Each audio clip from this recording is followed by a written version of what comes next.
مرد اور عورت دونوں ایک دوسرے کے بغیر ادھورے ہیں۔ عورت ایک ایسا وجود ہے جو کبھی خوف سے آزاد نہیں ہوا۔ خوف ایسی صفت ہے جو حد سے زیادہ بڑھ جائے تو عورت کو مجرم بنا سکتا ہے۔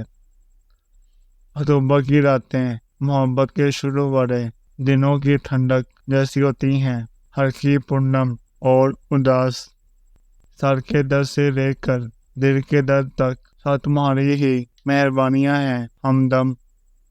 آج کے زمانے میں سب کا موقف محبت کے بربادے اور کر محض ڈپریشن دینا ہے، تکلیفوں میں پھینکنا ہے۔ کسی کو گھنٹہ فرق نہیں پڑتا آپ مریں یا جئیں۔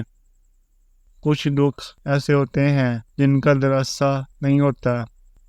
ماہر نفسیات کہتے ہیں کہ اگر کوئی اہمیت دینا چھوڑ دے تو آپ شاعری کرنا چھوڑ دیں، خاموشی اختیار کر لیں۔ یاد رہے، ہر وقت دستیاب رہنا، پیچھے پڑے رہنا، ہر وقت کی شکایتیں آپ کی اہمیت کو گھٹاتی ہیں۔ بیک میں خیرات ملتی ہے، مقام، مرتبہ اور عزت نہیں۔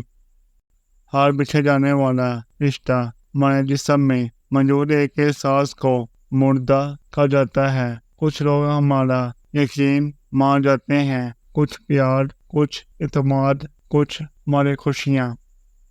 عورت کو ہمیشہ مکار جھوٹے مرد سے محبت ہوتی ہے۔ جب تک مرد اسے دھوکے میں رکھتا ہے وہ محبت میں مبتلا رہتی ہے اور اس کی قدر کرتی رہتی ہے، اور جب مرد سچی محبت کر لے تو عورت کی مجبوریاں نکل آتی ہیں۔